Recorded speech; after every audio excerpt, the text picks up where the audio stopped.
We are predicting the 2025 AFC North standings. And listen, okay, I'm just going to give it away right now. We all have the Browns last and the Ravens first. Okay, the Browns, you're finishing last. You just are. We all liked your draft. Only pick I really didn't like from them was Dylan Gabriel.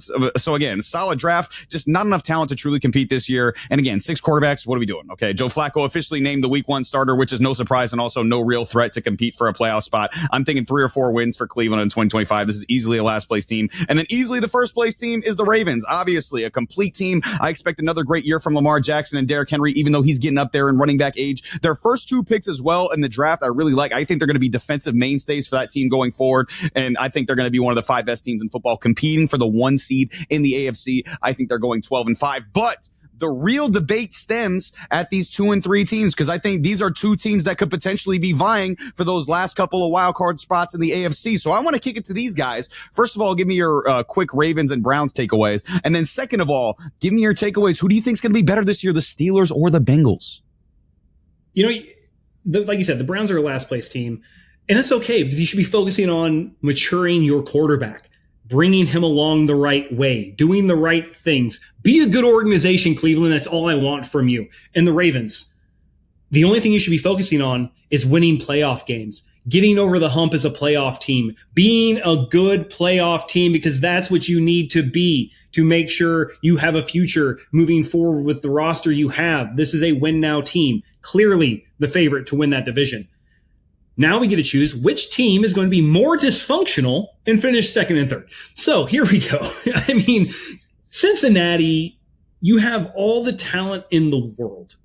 It is probably one of the more well-rounded offenses. You have a very good quarterback. You have a top wide receiver who is easily top 2 in the league. You have a good wide receiver 2 in T. Higgins, who a lot of people thought was a mid-tier wide receiver 1, and you paid him like he was.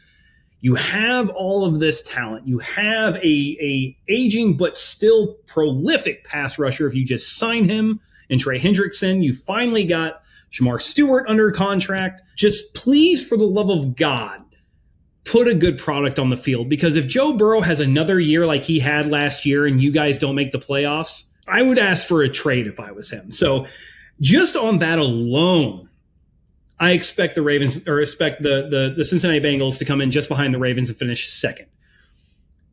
The Steelers are praying to God and anyone who will listen, and I mean anyone who will listen. If you haven't seen the original Mummy, Brendan Fraser classic back in the early 2000s, old boy, when he meets Imhotep for the first time, pulls out every deity neck chain that they got. That is what Mike Tomlin's probably wearing right now, hoping to God the MVP Aaron Rodgers shows up week 1 for the Steelers. And I've got bad news for you, Steelers fans. It's not going to happen. We already know that this is probably your first losing season, and it has more of the highest percentage to be your first losing season. That being said, if something doesn't happen and you guys don't find your way into the playoffs, which is going to be very hard, and I'll tell you why when we get to the AFC West segment of this, you're probably looking at seeing a brand new regime in the Steel City come 2026. Oh man, that would be wow. That would brand new regime. I don't that think would be wild. I don't think the Steelers are physically. I don't think they're physically capable of having a brand new regime. That's what I think that the Steelers. And for that reason, look, let's talk about the Browns real quick. We all know their QB situation has been beaten to death. Shout out to you guys for popping off our Shadur videos. Like and subscribe, by the way. I don't understand how a team like this it even exists, but they do, and they exist. Here's my Cinderella method. First 10 weeks, Joe Flacco starts, right? They're doing pretty piss poor, right? Then week 10 comes in. Our savior, Shadur Sanders, he comes in and he's playing so well, and they win an extra 2 games, and they go 5-12. That's what the Cinderella scenario is looking at. For the Ravens, it's a simple, can you get over the AFC hump? Can you get over that hump? Can you get over the Kansas City hump, the Buffalo hump, so to speak? Are they going to win this division? Yeah, they are. And not only are they going to win this division, I think for the first time since 2018, they are going to sweep the division. That's what I think that the Ravens are going to do. I understand it's the AFC North. It's like, oh my gosh, it's smash mouth football. It's so physical. Greatest rivalry. No, that's not what's going to happen here. Okay, that's not. I know we romanticize the AFC North, but the gap has widened between the Ravens and the rest of them, and it's very, very wide. Now let's discuss the Steelers and the Bengals. Who is more dysfunctional of an organization between the Steelers and the Bengals? That's a ridiculous question to ask because we all know the answer to that, and that's the Cincinnati Bengals. And because of that, because they don't have a good offensive line yet, their defense is absolutely going to suck. Here's my prediction. They miss the playoffs once again. Not only do they miss the playoffs, they go under 500, 7-10. They are going to be a pretty bad team this year. That's my prediction.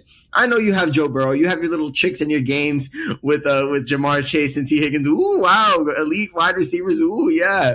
Watch the other team just score 40 points on your team. Like, it's not gonna work. Okay. So you're going to go 7-10, and Zach Taylor, for God's sake, please fire Zach Taylor. Okay. It's been way too long. It needs to happen. The Steelers, they're going to do what they usually do. This is, I guess, a hot take. They're going to be over 500. Wow. 9-8. I'm predicting that they have a winning record.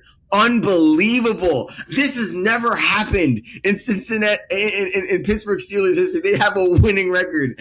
And you want to know something? They're going to see that winning record and they're going to be like, that's a good foundation. Let's keep building on that. As if this is like a new thing that the Steelers have been doing. So yeah, that's what I think. I think the Steelers.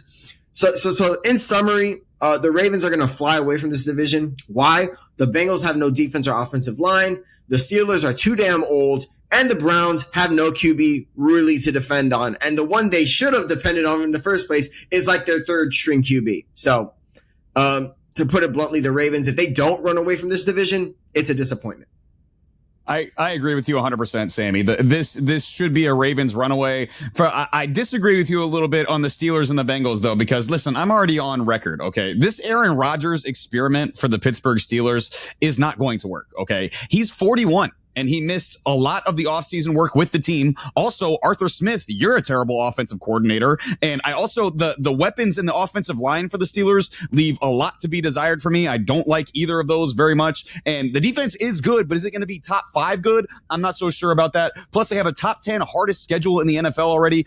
I'm already on record, 7-10 for the Pittsburgh Steelers this year. And they easily missing the playoffs, in my opinion. I could be wrong. I mean, Mike Tomlin is really good at getting 9-8 teams to the 7 seed and then getting absolutely bum rushed by whoever the 2 seed in the playoffs is. But I just think that's what I'm betting on. Yeah, I just think that changes this year. I think eventually all things come to an end. I guess I was going to say all good things come to an end. I guess all mediocre things come to an end in Pittsburgh's case. They're going to go Very under 500. Things, yes. They're going to go under 500 for the first time in forever. And listen, the Bengals for me were probably the hardest team for me to rank this year. And Joe Burrow's an awesome quarterback. He's obviously one of the 5 best quarterbacks in football. I love the weapons, obviously, and I think the offense gives the team itself a high floor. I don't think they can go like 4-13 because their offense is going to just simply outscore some teams with terrible offenses because some teams just can't score. But the offensive line is still sketchy and the defense is still terrible. Plus, if they trade Trey Hendrickson, which seems very on the table at this point, they're going to need a defensive player that can help them this year in that trade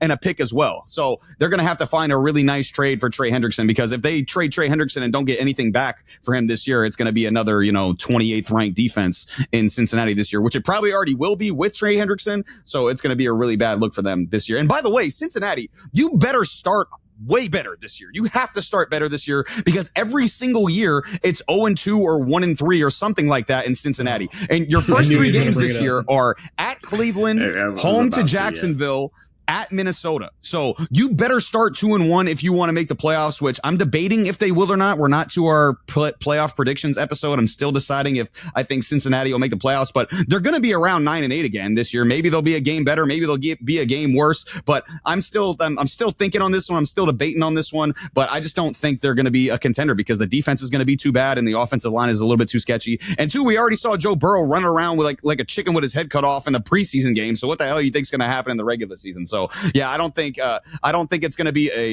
a Super Bowl season for the Bengals, but it could potentially be a playoff season for the Bengals. We'll see.